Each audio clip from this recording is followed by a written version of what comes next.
Greetings. The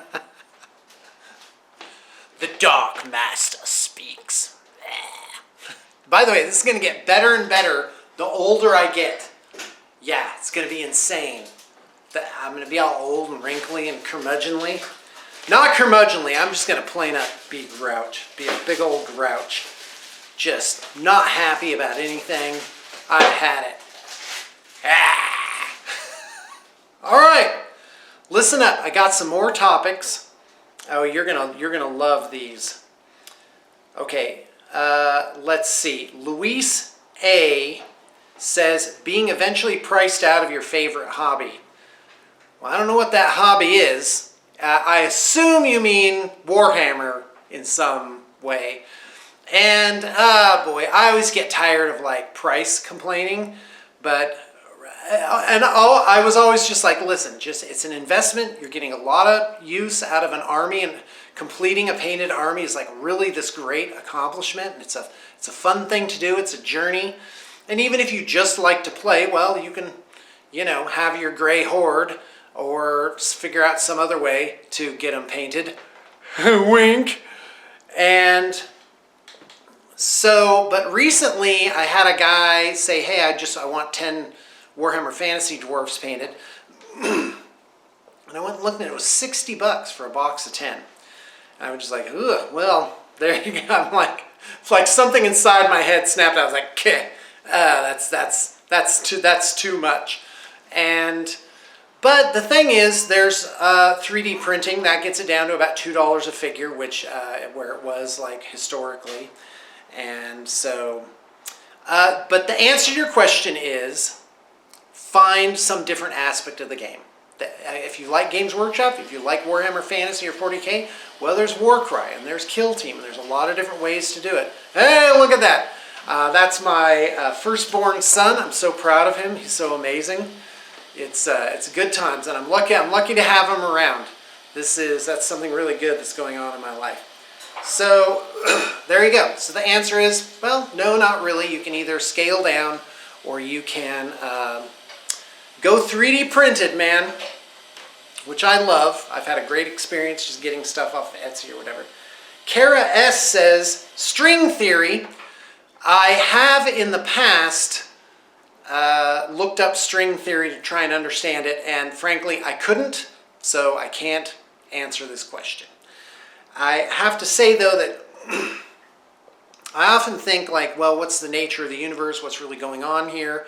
And for me, the more pertinent question, how can I have that to my advantage and get the things that I want? So one of those ideas I had is that, well, maybe there's only one dimension. Like in a video game, it's just machine code. It's just binary. But if it goes through fast enough, it starts forming these different types of blocks until eventually you're in Skyrim. So there you go. So yeah, sorry, I couldn't even understand it when I tried. Gunnar S says the old world returning. Oh boy. All right. So here's the deal. Back in the 80s, when Games Workshop was small, they had Warhammer Fantasy. And I remember that old 2nd edition rulebook. I saw it at a friend's house. This is before I actually started playing miniatures battles or understood what was going on. And it had like that old Warhammer Fantasy feel. It was kind of like violent and dark, and just, it had a certain vibration to it. Anyway, so yeah, old Warhammer Fantasy, the models weren't great, but they were cool. They were very evocative. Goblins, elves, high elves, dwarves, that kind of thing. Very Tolkien-esque. And the models were small, so they fit okay on those 20 millimeter bases. And a 20 millimeter base is like, it's less than an inch, like 3/4 of an inch square. And I remember at the time when I started playing in 98 or so, it was like you didn't have big units. Like if you had a unit of 20 Skaven, that was like a lot. That was a big, giant, that was a lot to paint. And so it has this nostalgia to it. And now like fast forward to 2014, 2015, I think it was, they discontinued the old world, and they warned you. They were like, at the end of the old world, and they didn't say explicitly we're going to end this game, but it was called the End Times. There was a big campaign, and they released books, of course. And then 2 months later, the books are garbage. And so then they came out with Age of Sigmar, which is a big surprise, and there was a real big pushback about it. And of course, the typical new edition fibs, which is, oh, you'll be able to use all your old models. Any type of base is fine. And they issued, as you may recall, for Age of Sigmar, they issued these 4 compendiums, and like Order, Chaos, Destruction, and like Undeath or something like that. And they were each $50. They made you buy the interim books. It's just, it's not good. It's not a good act. And then that had all the rules, but then of course then they released army books and stuff. So anyway, it used to be that you would buy an army book and that was all you really needed. And it was pretty thin. It was like 15 or 20 bucks. And of course the downside to that was, well, now you had to wait 4 years for your army book to be redone.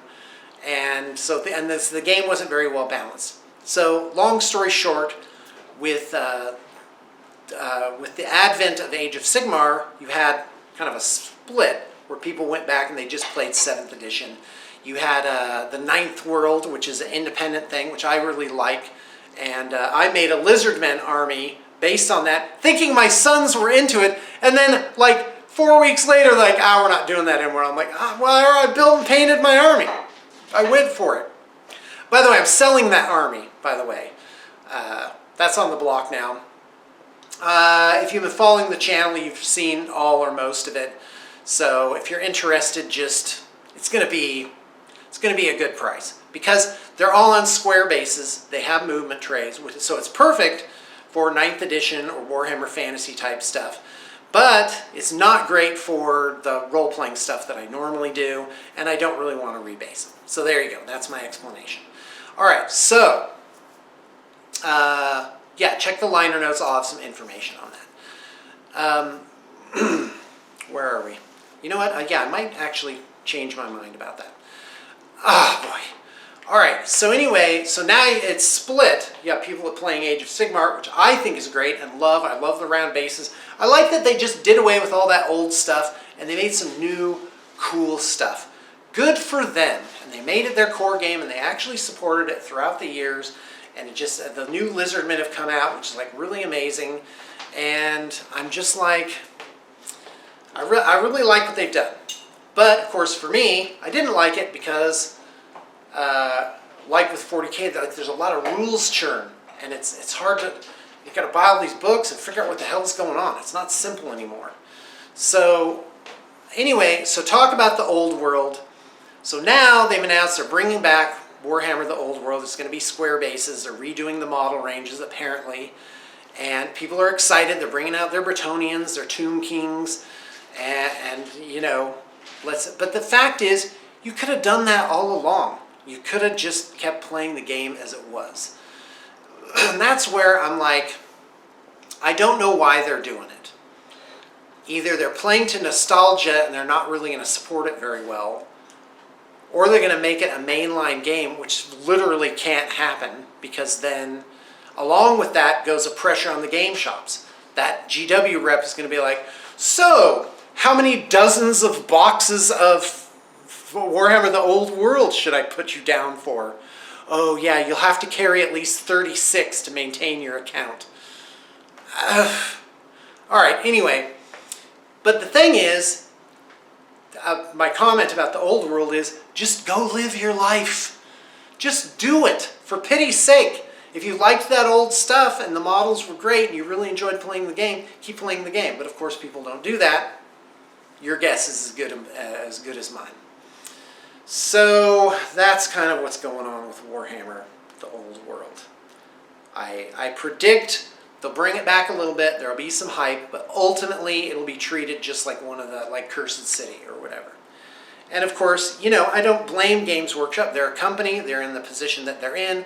They've got shareholders. They're operating at this certain level. They have to consider all the shops and everything. So they're kind of like, and then on top of that, they have to have this fan base, just this unpleasable fan base, just dragging them down in the polls, just ripping them to pieces on social media. Never happy. Look at this great thing. These new releases. Oh, we're transferring new bases. Yeah, it's just no thanks. Don't want to do it. Okay, here comes the next one. This is Molnar P. Says a divisive tinfoil hat topic, an exposure topic, a real world versus delusion topic. That's a little arrogant, don't you think? I could give you a lot. Some base topics for each category. Ready? 9/11 was an inside job. The Zelensky regime stole $400 million from the aid. The government wants what's best for you. Go. Well, I probably shouldn't.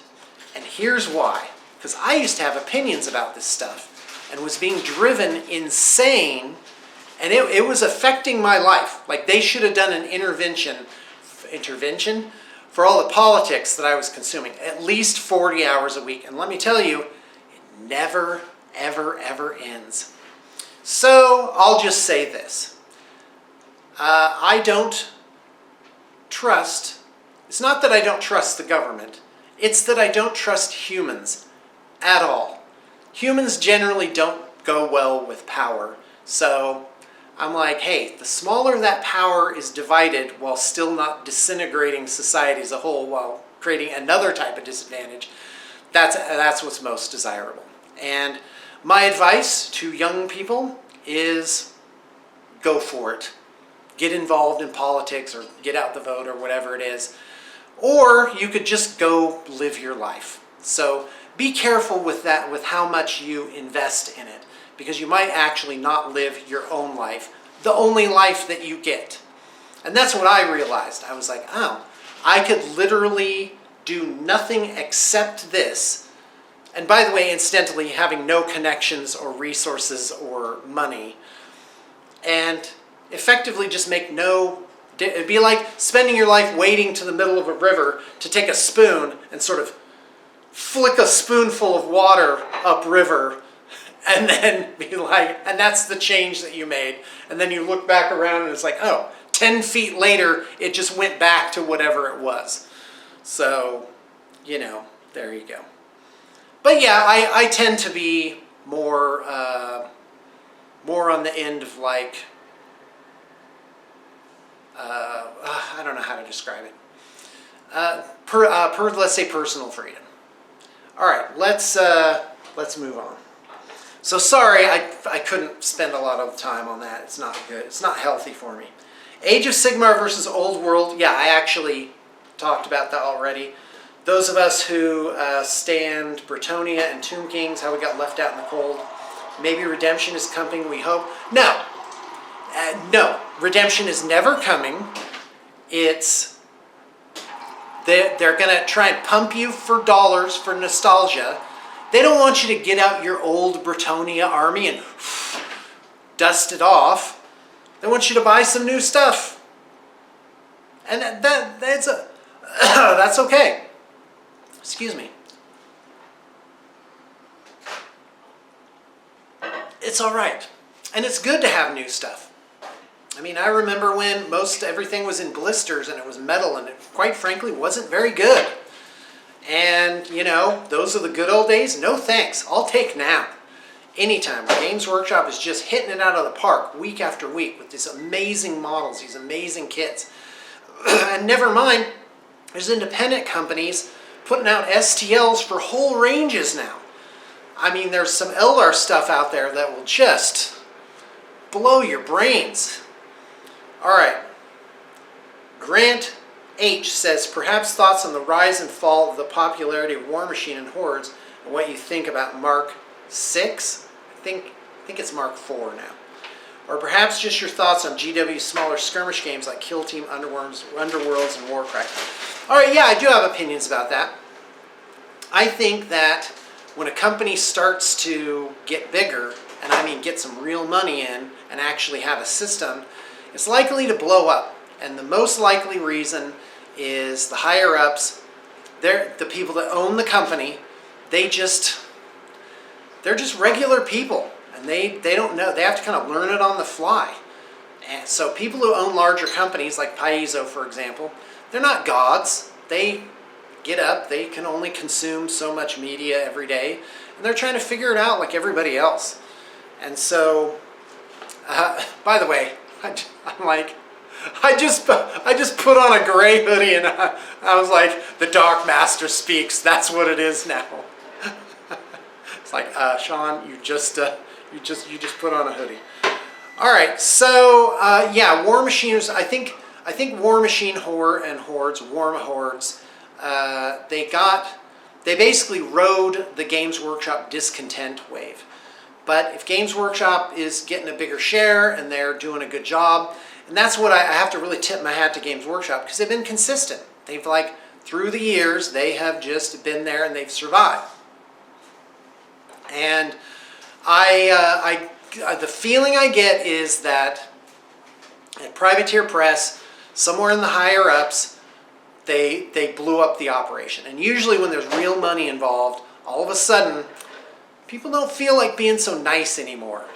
And people, well, this gets back to the social political thing, is like, let me tell you, there's very few people where the number couldn't get high enough that they wouldn't do something about it. They wouldn't stick the knife in. And I just think humans are humans. And it's not bad. Humans can be very noble, and they can be very ignoble. And that's just kind of how it is. And my advice to up-and-coming people is have your eyes open. Be very open and aware of what's going on around you, and have a lot of self-examination. Because sometimes you are your own worst enemy. Okay. So, and GW's smaller skirmish games, well, what they're doing is to prevent people copying them, because if you have a dynasty, like, say, High Elves, well, let's say Eldar. Well, basically, now a company can come in, a much smaller company, they can just start doing STLs. And that's like a real concern. They can STL a whole range and just have files for... And now there's you go on Etsy's, you can find several STL ranges for almost every Games Workshop army. And a lot of them are really good. They're really, really, really nice. And like my Catachan's army or my Lizardmen army. It's just amazing stuff. All right. So I think those smaller games are great. They are definitely receiving consistent support throughout the years, but they do discontinue them. Like Warcry, you can't get those old boxes through the website anymore, but they are available. And boy, they make those independent retailers buy a ton of those boxes. It's crazy. So I don't think they're going anywhere. I think they're well supported. I think the models are incredible, and I think it's definitely something worth doing. Underworlds is not like the other ones. It's because it requires like magic card type collection and storing, because you got to make a deck with it. And I do not like that about Underworlds. I played it a lot until I realized to really play it, I would have to I'd be back to Magic and just having and I literally would have that big box of 4,000 cards and tokens and things like that. Who needs it? So for me, the solution to let me put a nice cap on this. Oh no, I'm actually at 1930. All right, see you later, guys. Thanks.